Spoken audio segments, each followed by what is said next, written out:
Hello बच्चों, चलिए प्रश्न पढ़ते हैं। तो प्रश्न में दिया गया है एल्नस की मूल ग्रंथिकाओं में नाइट्रोजन स्थिरीकरण किसके द्वारा संपन्न होता है। तो हमारे पास विकल्प हैं ब्रेडीराइजोबियम, फ्रैंकिया, क्लोस्ट्रिडियम या फिर एजोराइजोबियम। तो इस प्रश्न की मुख्य अवधारणा के बारे में हम जान लेते हैं। तो यहाँ लिखेंगे मुख्य अवधारणा। इस प्रश्न की मुख्य अवधारणा है हमारे पास सहजीवी। तो यहाँ लिखते हैं सहजीवी नाइट्रोजन, सहजीवी नाइट्रोजन स्थिरीकरण। सहजीवी नाइट्रोजन स्थिरीकरण से संबंधित यह प्रश्न है। सहजीवी नाइट्रोजन स्थिरीकरण में हम कह सकते हैं कि नाइट्रोजन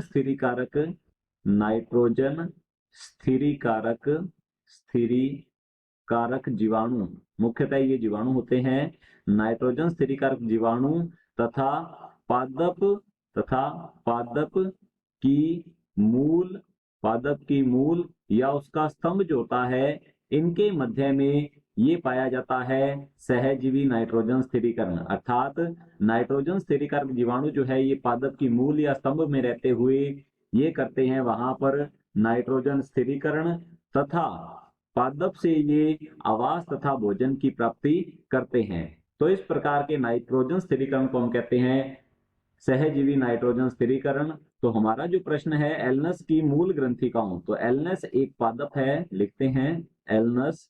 एल्नस पादप जो है इसकी मूल ग्रंथिका, इसकी जो मूल ग्रंथिका है, इसकी जो मूल ग्रंथिका होती है, इसमें एक विशेष प्रकार का जीवाणु पाया जाता है। उस जीवाणु का नाम है फ्रैंकिया।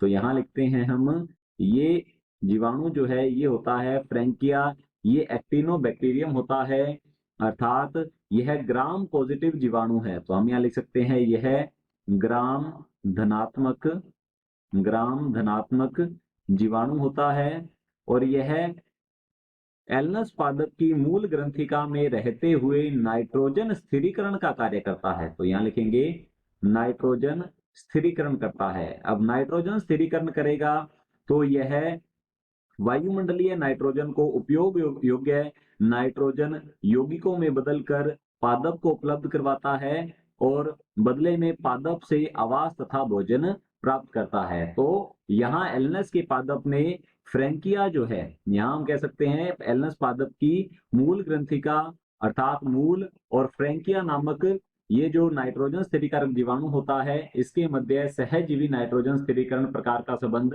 होता है। तो चलिए देखते हैं विकल्प को। विकल्प ए दिया गया है ब्रेडीराइजोबियम।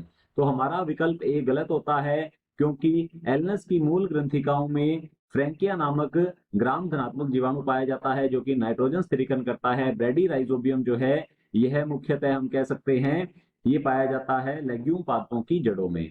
बी दिया गया है फ्रैंकिया, तो हमारा बी विकल्प बिल्कुल सही उत्तर है। सी दिया गया है क्लोस्ट्रिडियम। क्लोस्ट्रिडियम एक स्वतंत्र जीवी नाइट्रोजन स्थिरीकारक जीवाणु होता है, तो हमारा सी विकल्प भी गलत होगा। डी दिया गया है एजोराइजोबियम, तो यह स्तंभ ग्रंथियों में पाया जाता है, तो हमारा डी विकल्प भी गलत होता है। विकल्प बी बिल्कुल सही उत्तर है। आशा करता हूं आपको समझ में आया होगा। धन्यवाद।